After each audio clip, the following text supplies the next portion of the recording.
Bonjour, ou bonjour, hein, si je mets la vidéo à un autre jour. Donc on poursuit encore ce marathon des achats old school avec cet Epic Spider-Man. Vous voyez, magnifique Epic Spider-Man, Kraven Last Hunt, qui a été réédité au mois de janvier. Donc je me suis fait un petit plaisir. Bon, ça je pense que vous le savez, mais c'est quand même une période assez culte de Spider-Man, hein. C'est les années 87, 86-87. Vous avez enfin, vous avez évidemment donc le Kraven Last Hunt, vous avez donc du Amazing Spider-Man, vous avez aussi Spider-Man versus Wolverine. Je sais pas si pour ceux qui s'en souviennent, on va voir ça ensemble. Ah oui, Spider-Man, il y a qu'est-ce que je voulais dire, ouais. Il y a des trucs qui ont été voilà. Il y a des trucs qui ont été annoncés par Panini, je crois un autre épique, hein. Ah mince, j'ai pas vérifié. Oh là, j'ai rien préparé, quel boulet. Il y a un autre épique qui doit sortir en VF. Si je dis pas n'importe quoi, je crois que c'est celui qui est avant, là, le 15. Ça, c'est le 17.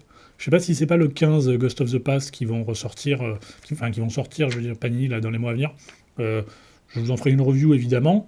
Je sais plus exactement ce qu'il y a dans celui-là, d'Epic. Enfin, je doute qu'il puisse atteindre ce niveau-là, quand même. Parce que là, il y a quand même du très très lourd. Il y a certaines de mes histoires préférées de Spider-Man de tous les temps. Et même mes histoires préférées de Marvel de tous les temps. Donc c'est vraiment très très cool. Et notamment ce Spider-Man Wolverine, franchement, si vous connaissez pas, c'est un truc qui est à lire. Alors, je vais peut-être me faire incendier, mais enfin j'en sais rien, je m'en fous. Mais moi, c'est une de mes histoires préférées. Bon, évidemment, Kraven Last Hunt, évidemment, mais Spider-Man Wolverine, j'avais adoré. C'était vraiment excellence. Il y a eu d'autres trucs hein, plus récents avec Wolverine et Spider-Man, mais celui-là, il était vraiment. Enfin, encore une fois, pour moi, c'est goldé, hein. C'était vraiment un truc. Je l'ai lu plusieurs fois à l'époque. Là, je l'ai refeuilleté comme ça. Je me souviens encore de tout celui-là. Là. Il est magnifique. Alors, ça risque de spoiler un peu. Ouais. Au début, vous avez un petit truc là, un petit disclaimer concernant le suicide. Bon, enfin après, vu que je pense que les gens qui regardent mes vidéos, ils ont à peu près 45 à 55 ans, donc je pense que voilà, ils sont capables de gérer. Mais ouais, il y a- il y a un petit disclaimer, parce que ça va traiter du suicide, évidemment, dans Kraven Last Hunt, mais aussi dans Spider-Man Wolverine, hein, d'une certaine mesure. Et c'est une histoire qui est dure, ça va spoiler, hein, donc voilà. Si vous l'avez pas lu, c'est écrit par James Owsley. James Owsley, vous le connaissez peut-être, hein, il a changé de nom. Il est devenu Christopher Priest, que vous connaissez peut-être pour son run sur machin Black Panther, là, justement dans les Marvel Knights, a priori. Mais elle est excellente, cette histoire. Vraiment, c'est vachement bien. Donc, c'est un peu une histoire d'agent secret. Wolverine va rejoindre une copine à lui qui est agent secret. Ils sont déjà là, ils vont aller en Allemagne. Et Peter Parker, il se trouve qu'il y est aussi. Voilà. Et c'est vraiment. C'est très sombre, hein, vous voyez, c'est quand même. Là, il y a le collègue journaliste de Peter Parker. Bon, ça va spoiler un peu, hein, donc vous pouvez peut-être avancer la vidéo à la rigueur, mais c'est vraiment vachement bien. Donc Peter Parker qui est un peu voilà, voilà, un peu le jeune, quoi. Donc bon, il arrive, il se trouve des gens qui se font égorger et tout, donc bon, voilà. Et Wolverine, il va retrouver une vieille amie à lui qui est agent secret et qui a. Ah oui, c'est marrant ça. Avec son costume en Allemagne, parce qu'ils sont en Allemagne, donc du coup, il n'avait pas prévu de costume, je crois, ou un truc comme ça, et donc du coup, il va acheter un truc dans un magasin de farce et attrape. Va te voir Ronzi, I'm fine, thank you. Enfin, non, mais il est bon, ce Christopher Priest, quand même. Et, euh, et ouais, donc Wolverine, il va retrouver une copine à lui, une vieille copine à lui, donc qui est agent secret, qui a un peu toutes les agences de services secrets qui sont contre elle, quoi. Et, euh, et du coup, elle est un peu au bout du rouleau, et elle sait que c'est la fin de course, quoi. Et donc, ça va créer des tensions très très fortes, et des moments incroyablement forts, quoi. Vraiment, encore une fois, moi, c'est une de mes histoires préférées de Marvel, quoi, de toute époque confondue. Il y a vraiment des passages qui sont magnifiques, quoi. Entre, bon, évidemment, deux approches radicalement différentes entre, bah, évidemment, le Wolverine et Peter Parker. Et là, vous voyez, enfin, c'est spoil, hein, attention, hein. Donc là, c'est elle, elle sait qu'elle est au bout du rouleau, sa copine, donc bah, en fait, quasiment, elle va lui demander de la tuer, en fait, quoi. Lui, au dernier moment, il n'y arrive pas, donc du coup, Peter Parker, il débarque, il voit ça, il fait « Non mais qu'est-ce qui se passe » et tout. Donc ils vont faire un fight quand même assez vénère, quoi. Vraiment avec des trucs super forts, quoi. Et alors qu'ils sont en train de se battre et tout, du coup, elle fait en fait une sorte de suicide indirect. C'est-à-dire qu'elle va genre limite taper sur l'épaule de Spider-Man alors qu'il est ultra tendu, et boum, il va lui en mettre une et et voilà, et c'est fini. Donc ça va traumatiser Peter Parker, et c'est un truc qui était quand même vraiment très très... Alors, j'ai prévenu qu'il y avait du spoil, attention. Ah, ça spoil comme un sagouin. Mais vraiment, elle est géniale cette histoire, franchement, si vous ne la connaissez pas. Bon, bah maintenant vous la connaissez, donc vous savez un peu tout, les tenants et les aboutissants, mais bon, c'est vraiment une histoire qui est excellente, quoi. Là, c'est son collègue journaliste qui revient après avoir été donc assassiné en Allemagne, et c'est vraiment, enfin, graphiquement, franchement, moi je trouve que c'est très très chouette cette époque-là. Donc il est évidemment avec le costume noir. Euh, ah oui, bah oui, parce que là il va y avoir quand même un peu de les différentes séries Spider-Man qui vont se rejoindre. Franchement, c'est une super époque, hein. Je pense que ça doit être dispo en intégrale, forcément. J'imagine, hein, puisqu'ils en sont, je crois, à sortir l'intégrale de McFarlane, si je ne sais pas de conneries, qui se situe après, quoi. Donc ça, j'imagine que c'est déjà sorti en intégrale. Et évidemment, donc vous avez cette histoire Wolverine quand même. Vous avez du Romita quand même, cette époque, j'aimais bien encore à cette époque, quoi.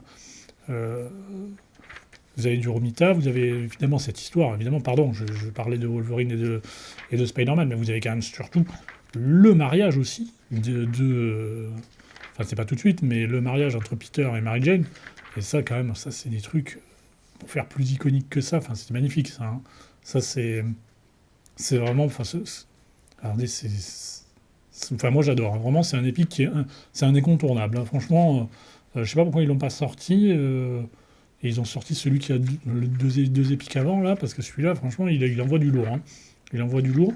Et c'est marrant parce que ce mariage entre Peter et MJ, pour moi, bon, bah, je pense que c'est a priori le mariage le plus important de Marvel, en tout cas pour moi, très clairement. Euh, ouais, là. C'est celui qui m'aura le plus marqué. Et pour moi, il y a lui et les autres, hein. J'en vois pas d'autres. On en a vu plusieurs dans les vidéos de la semaine dernière, ou déjà 2 semaines, je sais plus. Euh, mais parce qu'en grand mariage chez Marvel, il y a celui-là, et celui auquel je pense, c'est Cyclope et Phoenix, a priori une décennie plus tard, c'était dans les années 90. Mais alors autant celui-là m'a marqué, et aujourd'hui encore, quand j'y repense, franchement, ça me laisse pas indifférent. Mais alors, alors pourtant, je suis un gros fan des X-Men, mais le mariage de Cyclope et Jean, alors mais j'en avais tellement rien à foutre quand c'est sorti. Mais je vous explique même pas, quoi. Enfin, je l'ai dans un gros TPB, une grosse édition en VO. Franchement, jamais de la vie j'ai envie de le relire, quoi. Euh, mais bon, ah oui. Et donc après, on a évidemment, donc vous avez quand même ça, donc le mariage. Après, vous avez la dernière, Kraven Last Hunt, donc en six épisodes, qui est transversal aux différentes séries de Spider-Man.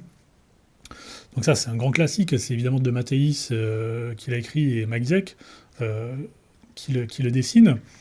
Alors, je ne vais peut-être pas m'éterniser, tout le monde le connaît, ça s'est sorti 15 000 fois dans plein d'éditions, même des éditions un peu cheapos, donc c'est un incontournable. Si vous ne l'avez pas lu, arrêtez la vidéo, allez l'acheter et lisez-le, quoi. Je veux dire, c'est vraiment... Enfin, normalement, quiconque a un minimum d'intérêt pour Spider-Man, ça fait partie quasiment voilà, des 5-6 premières lectures qu'on fait sur Spider-Man. Alors, moi, j'adore, hein. Franchement, graphiquement, je trouve que ça défonce. Vraiment, l'histoire, elle est vachement bien, Bon, j'entre pas dans les détails, je pense que vous avez des trucs, mais pour faire plus iconique que ça, c'est compliqué, quoi.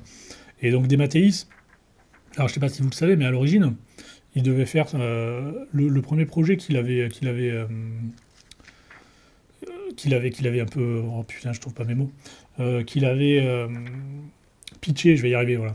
Qu'il avait pitché à Marvel, c'était un peu cette histoire-là, mais ça concernait, je sais pas si vous le savez, Wonder Man. Wonder Man et son frère. 2-3 ans avant et tout, il avait proposé ça, une histoire un peu similaire, et Marvel avait refusé. C'était Defalco, je crois, Tom Defalco qui avait refusé. Donc après, qu'est-ce qu'il a fait? Il a proposé un peu le même genre d'histoire, donc toujours le côté Back from the Grave, etc. Il avait proposé cette histoire à DC. et à propos du Joker et de Batman, un peu pareil, c'est-à-dire que donc des mathéistes, ils étaient allés les voir et ils ont dit son projet c'était que donc le Joker tuait Batman. Du coup, alors je sais pas s'il prenait, je crois pas qu'il prenait sa place, mais du coup le fait d'avoir tué Batman, ça, il redevenait sain en fait, le Joker. Et après, quand finalement évidemment Batman n'est pas mort, donc il revient, du coup ça leur fait rebasculer le Joker dans la folie. Donc quelque part, on peut voir qu'il y a quand même voilà, enfin, ça peut faire penser d'une certaine mesure à White Knight de Sean Murphy, qui a été fait bien plus tard après. Alors, Lin Wayne, il a refusé ce projet, parce qu'à l'époque, il y avait Killing Joke d'Alan Moore. Et donc après, quelques années plus tard, il a proposé le truc à nouveau à Marvel, un peu différent, en passant par Spider-Man, et là, ça a été accepté. Et sachant que là aussi, au début, bon, ce Kraven, il est magnifique, hein. Sachant qu'au début, ça devait pas être Kraven en plus le méchant, ça devait être un nouveau vilain. Et voilà, et finalement, c'est en faisant des recherches et tout, il est tombé comme ça par hasard sur Kraven, que des mathéistes n'aimaient pas particulièrement, hein. Ils trouvaient que c'était un truc complètement random, Kraven. Puis après, il a vu qu'il était russe et tout, et il s'est dit, ah tiens, ça m'inspire un peu, etc.